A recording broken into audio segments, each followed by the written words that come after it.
Your brain has a few hidden shortcuts that can make your life dramatically easier once you understand them. Today, I want to share 6 psychological hacks that have completely changed the way I think. Because once you change the way you think, you change the way you live. These hacks help me so much to become more confident, more productive, more consistent, and honestly, more at peace. If you're new here, hi there, I'm Samira. I talk about feminine energy, mindset, and rebuilding your life in a way that actually works for women without the burnout and extremes. If any of this resonates with you, don't forget to hit the subscribe button right here. Now, these psychological hacks are not just some random tips I learned online. These are stuff that I actually learned over my 2 decades of experience. They are concepts that I've genuinely applied to my life, and they've changed the way I approach confidence, habits, relationships, motherhood, even the way how I approach this YouTube channel. And throughout this video, I'm going to not only share what the concept is, but exactly how I've used it and how you can apply it too. And real quick, before we dive in, if you're tired of hustling and have this strong calling to slow down, I've created a free 7-day soft life workbook challenge. It's a simple but powerful way to shift your energy and habits in alignment with the woman you deserve to become. You can grab it for free in the link below.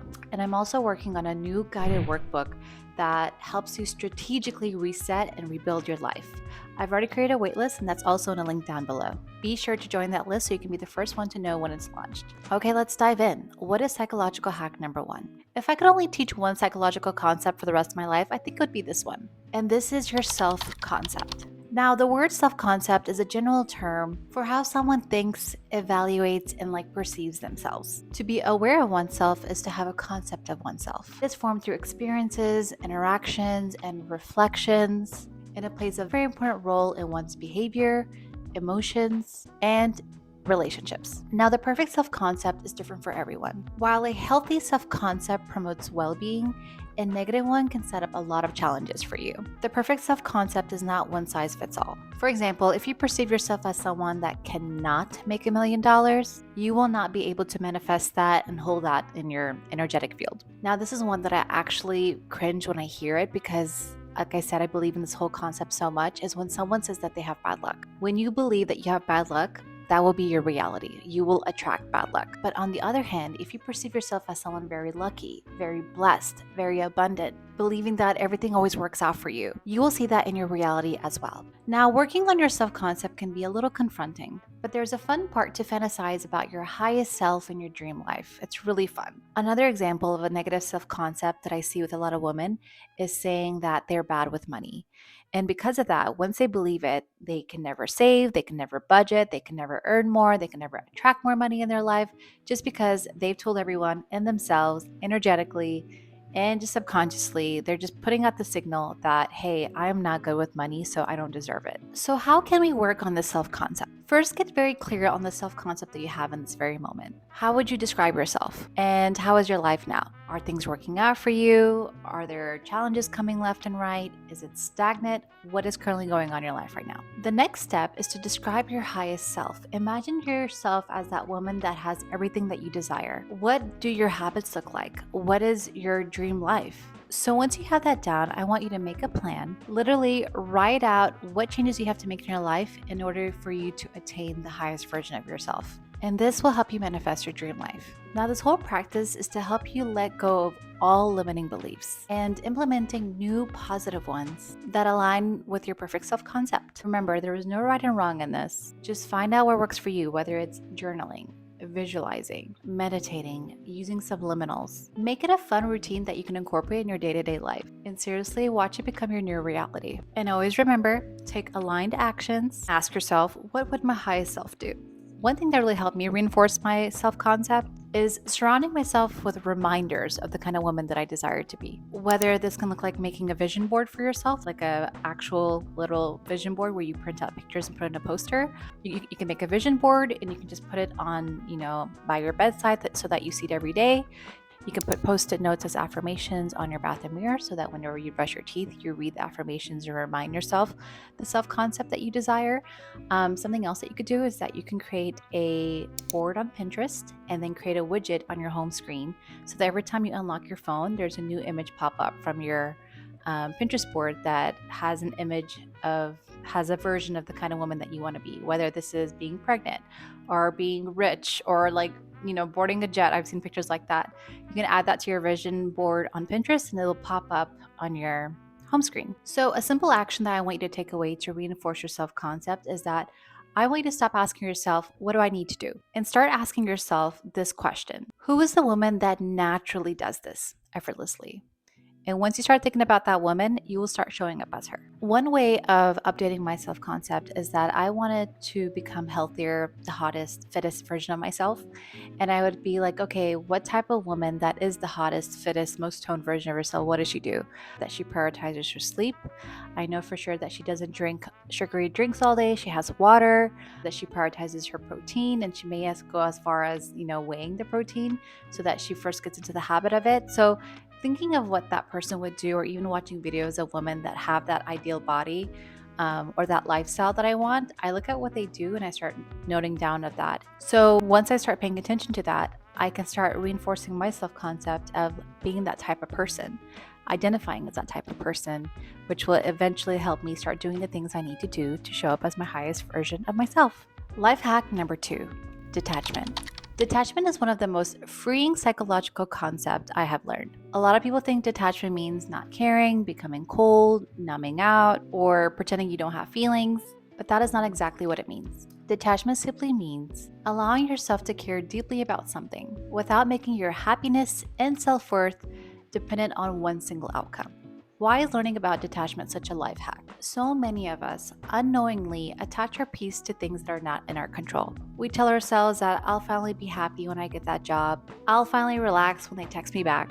I'll finally feel confident when I lose the weight. Without realizing it, we're handing over our emotional well-being to things that are out of our control or not in our circumstance. And the more attached we become, the more anxious we feel because we're trying to predict, control, and force a certain outcome. Now, why do we precious women always struggle with this? Why do we struggle with detachment? I think a lot of women, including me, myself, I was guilty of this, is that we attach attachment to love, ambition, and commitment. We kind of subconsciously believe that if we stop worrying about it, it means that we don't care about it. We simply believe that if we don't worry about it or show concern or whatsoever, it just means that we don't care enough. But when has worrying made a certain outcome more certain?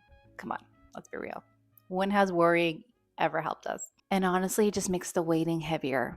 It's not a good process of being so attached to something. Now, what is so beautiful about detachment? The surprising thing about detachment, once you start doing it right, it actually makes life a lot more enjoyable. You are very calm and relaxed. It's not that you don't stop dreaming, it's not that you don't stop trying. It does not also mean that you lower your standards. You simply start believing that one outcome does not determine your happiness. There's something incredibly peaceful about knowing that you'll be okay either way. And ironically, once you do detach, that is when you show up as your most unbothered, confident version of yourself. Here's how I practice detachment. Whenever I notice myself being too consumed with one outcome, I remind myself that I can only focus on what I can control.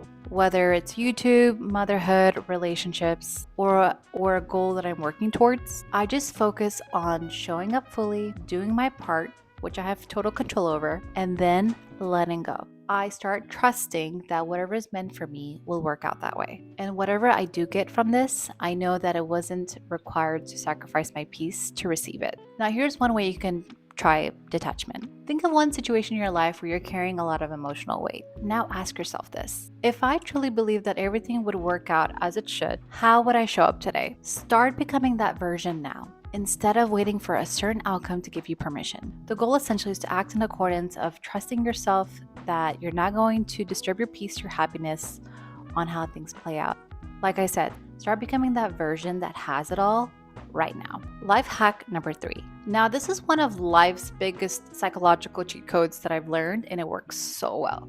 And this is environment design. I learned this from the book Atomic Habits, and since then, it's been working out so well in all of my systems crazily. Here's how it works. Most people think they need more discipline or a stronger willpower to become the person they want to be. But the truth is that your environment is quietly shaping hundreds of your decisions every single day. From the moment you wake up, your surroundings are constantly nudging you to a certain behavior, whether you realize it or not. Now, why does environment design matter? I think we've all had those moments where we tell ourselves, tomorrow I will wake up earlier. Tomorrow I'll stop scrolling. Tomorrow I'll start finally eating healthier. But then tomorrow comes around, the phone is beside your bed, the snacks are within reach, your workout clothes are somewhere tucked away in a drawer, and suddenly making the better choice feels exhausting. The problem isn't always lack of motivation. Sometimes we've simply created an environment that makes our goals harder than they need to be. And I think this is very important. I think this is a very important life hack because we women struggle with this. Instead, we believe that we're lazy, that we're not disciplined enough, we just need to try harder. But trying every single day is freaking exhausting. Your willpower isn't meant to carry you through every single decision that you make throughout a day. It naturally gets depleted throughout the day, especially when you're juggling work and motherhood or just a busy schedule. Instead of asking yourself, why am I so undisciplined? A better question is, why am I making the right choice so difficult? Now, what is so beautiful about this psychological concept or life hack, I like to call it, is that you work with your brain instead of fighting against it. You don't have to become a completely different person overnight. You simply start just designing your life where your habits are so easy to choose. There's something incredibly peaceful about knowing that you don't have to rely on motivation every single day. Your environment quietly starts supporting the woman that you are becoming. Now, how do I practice this? There is this thing called friction audit. For every habit that I want to build, I ask myself this: how can I make this easier to start? And for every habit that I want to break, how can I make this a little more inconvenient? For example, if I want to read more, I make sure that I have my book front and center at my nightstand where I can see it. If I want to exercise, now this is something that took me a while, and I feel like COVID kind of helped me with this, is that becoming a mother and living in Canada where it's really cold, I just knew that going to the gym was not going to be easy for me because I come from the South and I'm still adjusting to the winter here. I just knew that getting a gym membership is not going to work for me because I do not want to go out in the winter time. And then once I had a kid, I was like, I know for sure I won't have an opportunity to, give my kid away to someone to take care of him. So I just knew that getting a gym membership is just unrealistic for me. So, because of this friction, which I knew that it wasn't going to work for me, I said, well, I do want to work out and I do want to be consistent. What's the easiest way I can show up? And this is where YouTube videos and a little mat helped me become the most fit version of myself. I just knew that the more friction there was for me to work out, I wouldn't be able to do it. So now I literally work out from home. All I need is a yoga mat and YouTube. And with YouTube, I can use my phone, my iPad, or the TV. I can have my kid playing around me. I just know that I'm able to make it to my workout as easily just because I just know that this is the least friction that will come in the way for me to show up every single day. And this is what I mean for creating an environment that works in your best interest. Another example is, let's say you want to spend less time on social media. I've seen people either delete the apps or they made their screen black and white so it's not as appealing and stimulating, or they just lock away their phone during work hours so that they're not on it as much. And like I said, those little actions make it easier for you to not do the bad habit that you want to stop doing. None of these changes have to be dramatic, but together they make the right choice feel automatic, which in my case, working out for 30 minutes, automatic. Now, here's something that you could try. Today, don't focus on changing yourself. Focus on changing one thing in your environment. Maybe it's putting a water bottle near your desk. Maybe it's charging your phone in another room at nighttime. And this is a big example in the Atomic Habits book, is that if you want to start eating healthier, make sure you have the healthy food right there front and center, like a bowl of apples or bananas or fruits right then and there on your kitchen table so that you see it. These small changes in your environment often create the biggest changes in your behavior. Life hack number 4, and this is called Parkinson's Law. This has become one of my favorite psychological concepts, and it's something that I didn't necessarily learn from a book. Now, what is this law? It simply says that work expands to fill the amount of time that you give it. If you give yourself all day to finish something, chances are it'll take all day. But if you only give yourself 2 hours, your brain has an incredible way to be so focused and efficient within those 2 hours. The funny thing is, like I said, before I even learned what this is, I actually started adopting it or learned how great it works for me when I became a mom. For my fellow moms out there, you may understand this as well, is that obviously when you have a kid, time is not yours. You have to be extremely flexible Whether your kid wakes up from a nap or is hungry or has to go to the bathroom, you can't just dedicate 3 uninterrupted hours. That's unheard of. The first 4 years of your child's life. Time is not yours when you're a mom. So once I realized that, time is not on my own time, whenever my son would sleep for 2 hours, within those 2 hours, I would get so much done versus before I even had a kid. Whether that was cleaning, whether that was working on an assignment. At that time, I was working, whether I was working on a project. I got stuff done so well because I had a deadline and I knew that my son would wake up and I wouldn't be able to do it later. Before having a kid, I would dedicate like a week of working on a project, or for work assignments, I would spend the entire day just, doing a deck for a client. But as soon as I had a kid, I realized how efficient and focused my brain became when I knew I had limited time. And later, I actually found out that there's a word for this: Parkinson's Law. Now, what do women usually struggle with? I think a lot of women believe that in order to become more productive, they always say they need more time. We tell ourselves, if I just had one free day, if life wasn't too busy, if I just didn't have too much on my plate. But more time does not create more productivity, according to this law. Sometimes it creates procrastination, which is very common amongst us women. When there is no deadline, our brain will always feel like there is tomorrow. Now, what is so beautiful about Parkinson's Law? It just reminds us that we don't necessarily need more time. We just need better boundaries around the time that we do have. Instead of feeling overwhelmed by a task that feels endless, you create the finish line. There's something really freeing about knowing that you have a small window of focus. And once your brain knows that there's a finish line, it stops negotiating and it starts working. Motherhood has taught me something I probably would have never learned otherwise. It didn't give me more time. It taught me how valuable my time really is. When I wanted to restart my YouTube channel, I knew that my son was going to be interruptive and distracting, and I had no intention of putting him in daycare, but the universe works in mysterious ways. A friend told me that she sends her kid to her preschool. It's like 2 days a week for 3 hours a day. And although I had no intention of putting him in a preschool, but I was like, you know what? Putting him in that preschool for 3 hours a day will be my YouTube time. So I did that for a few months, and that helped me jumpstart my channel. I put him in preschool.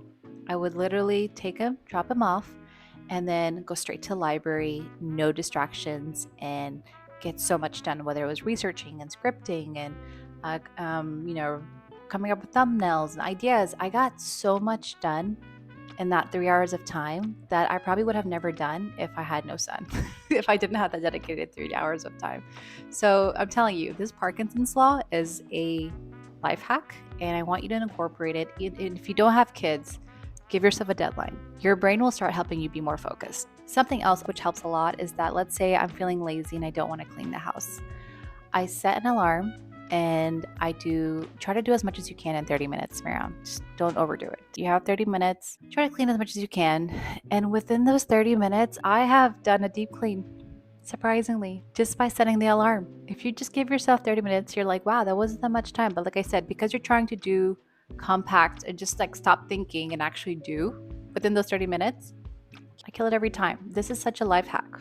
Try to incorporate Parkinson's Law in all aspects of your life. So how can you incorporate this? Commit to a task, give it a deadline, set a timer, remove distractions, and see the magic happen. You might discover that you're never lacking motivation. You were simply just giving the task more time than it actually needed. Life hack number 5, becoming your own scientist. Years ago, I was in the marketing industry and I worked for a company that specialized in CRO, and this is called conversion rate optimization. In simple terms, we helped businesses create a website where people would have an easy experience and easily check out. Okay, so we just made their websites more efficient and easy for the consumer so they can get more conversions, more sales or purchases whatsoever. And when I got into the job, I thought it was us just, knowing what's best, seeing what has worked, and then giving, guaranteed results to the client, as in giving them a website once and tell them that this is what works, and then they can move on about their day and use that website. No, this company was literally just experimentation. Now, let me explain. These clients, these businesses were paying this company money simply to experiment on their website. They're not getting guaranteed results. They're not getting guaranteed conversions. Like, I found that a little mind blowing, that they're just paying us to experiment and gather the accurate data based off, all the science to tell them what's working and what's not working. Now, the whole payoff of this is that companies, although they're spending all this money and time on experimenting, they're getting valuable input and data in terms of what's not working for them, so they don't do it again in the future. And although it took longer to experiment, they actually find the winning formula for their specific business and their specific customer versus copying what everyone else is doing, like instead of copying best practices. Now, this whole experimentation framework blew my mind, and I'm like, why am I not applying this to my own life? Trust me, like they were experimenting the color of a button on a website, or they were experimenting a headline. It was just simple tweaks that we did, and we paid attention to how it played out. And people were paying so much money for this. And I'm telling you, this opened up my mind to the world of experimentation. And I'm just wondering, why did I not do this in my own personal life? Like, why am I so scared to experiment? Why am I treating everything like the final test of life? It totally reframed the way I thought about, like, if I were to fail, that's valuable data of what didn't work, which is why I talk about a lot about this in my channel. Treating yourself like a case study, experiment, all that stuff, because it's better to know what doesn't work for you than never trying at all. Now, what do a lot of women struggle with, which I did in the past and never worked out for me? I think we're just very terrified of getting things wrong. We like to wait till we're 100% confident. We wait until we know exactly what to do. We wait until we're sure that we don't fail. But life doesn't work that way. The confidence that we're looking for does not come before we take action. It comes with taking action. And the beautiful part about this of thinking like a scientist and experimenting is that it takes out the pressure. Like, you feel so relieved. It's absolutely okay to fail. You actually learn something valuable. It's just as important. You're simply trying to learn. Your mistakes become useful. Every attempt teaches you something. There's something incredibly freeing about realizing that you won't get it right the first time. You just have to stay curious enough to stay experimenting. Now, biggest example, I come from an Afghan household and I didn't know how to cook Afghan food until I got married. And my in-laws cook delicious food, so I was always so nervous to cook for my in-laws. And it became this whole deal. I would get anxious, I would freak out. Everyone's food was so good. I was so scared of them judging me. I was just like, my food has to come out perfect the first time, when they were so sweet and knew that I was learning for the first time. So every time I cooked, I had this pressure to make it right. What if the rice wasn't right? Do I need more salt? What if everyone hated it? Cooking felt like a test. So I've started applying this mindset of, you know what, how will I learn if I don't experiment? And so as soon as I took the pressure off of me, trying, it was okay if it was salty that one time. It was okay if it wasn't as flavorful the other time. I just started giving myself grace and patience that it'll take time. And now I actually enjoy cooking, and I actually cook good Afghan food. And I'm telling you, this whole notion of experimentation has made life so freeing and relaxed. And now I do this with skincare. I used to find it so daunting to buy skincare and do the research and it not work out for me. But I'm just thinking to myself, like, just like these companies paid a lot of money for data, how will I know what works for my skin? And started, ordering things and returning it and, doing the research and thinking it's okay if it doesn't work out for me. I know that this specific ingredient doesn't work for me.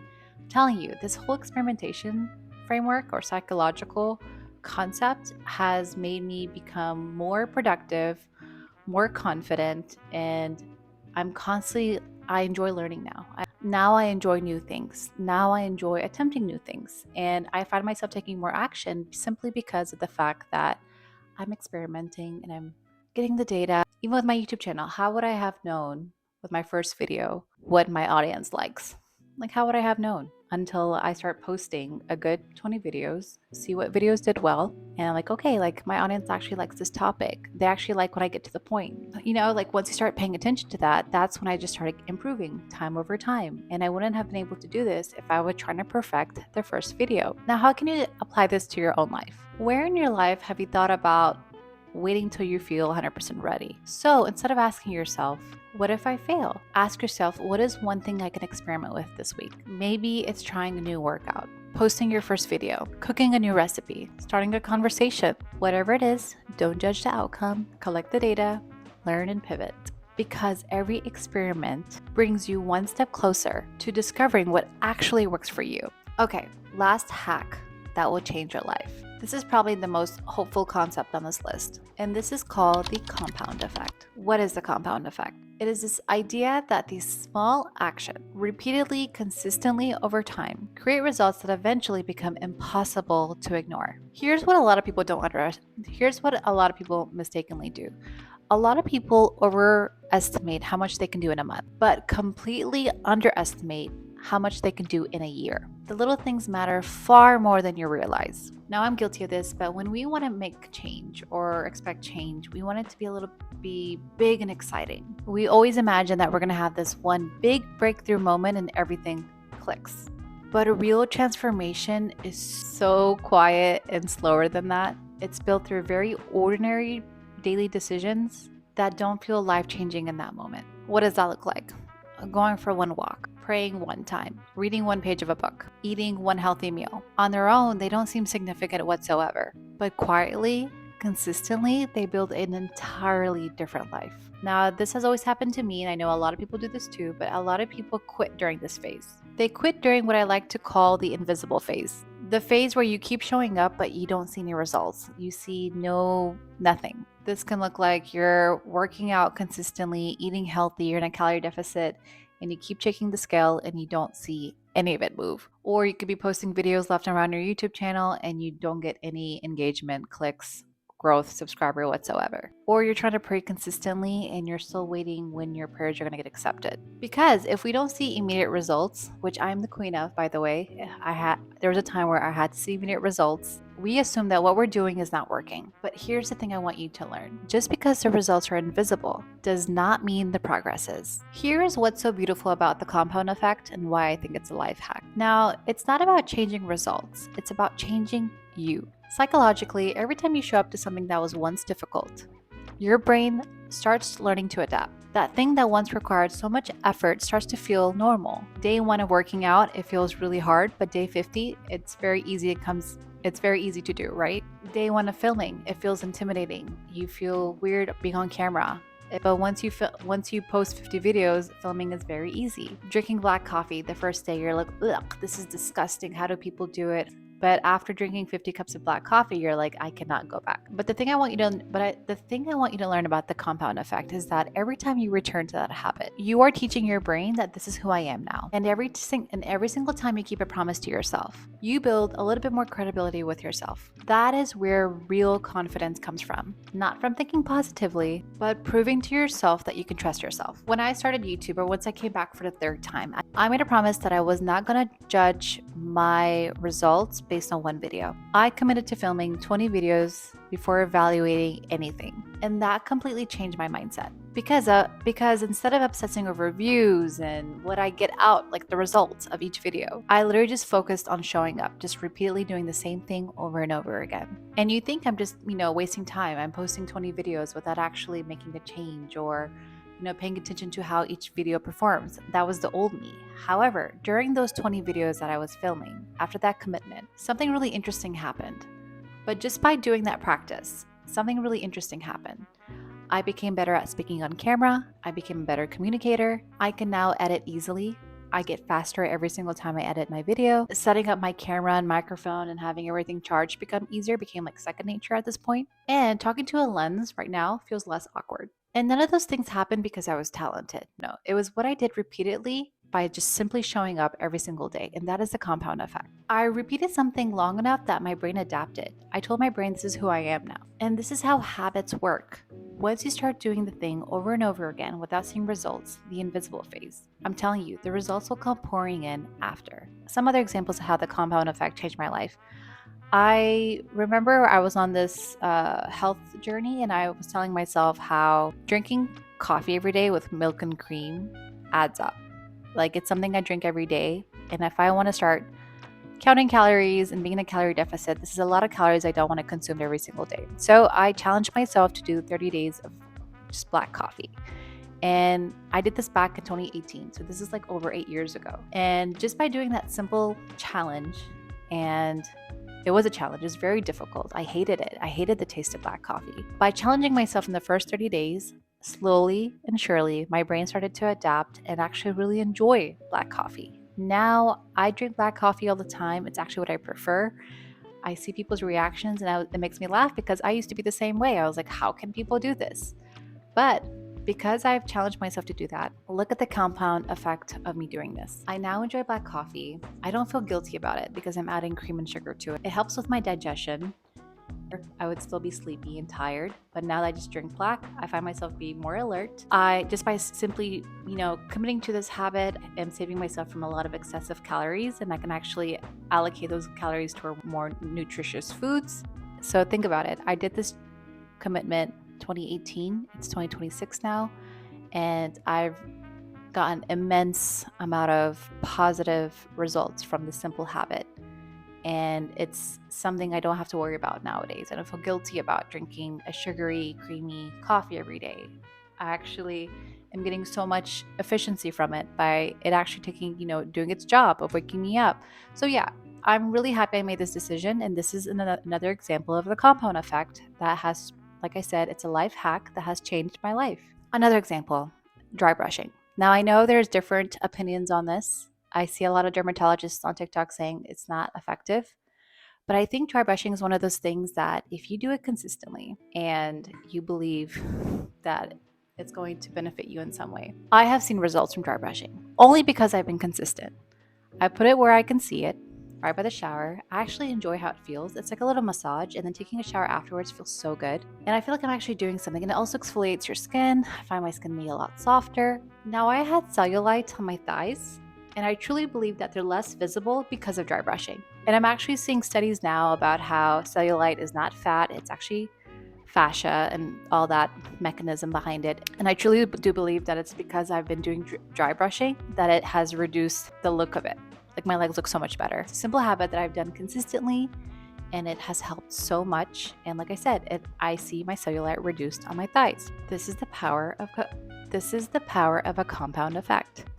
And side note, I feel like dermatologists are big on quick fixes or immediate results because that's what the majority of the market wants. That's a little side opinion of mine. It can be pretty controversial, but like I said, these little tools that if you do consistently and you believe in the compound effect, they work. Now, how can you incorporate this in your life? Instead of asking yourself, how can my life completely change in a month? Ask yourself this. What is one habit that I can keep showing up for myself, even if nobody notices yet? Because the goal isn't to impress others. The goal is to become the kind of person that trusts herself.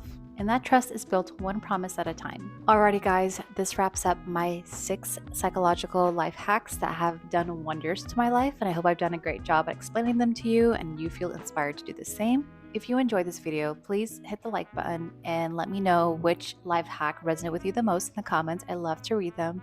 And if you really enjoyed this video, I would love for you to check out my other videos on my channel as well.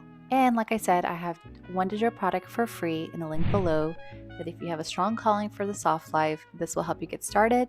And second, there's a waitlist for a reset that can help transform your life if you're ready for it. Once again, thank you for watching. I'll see you in my next video. Bye.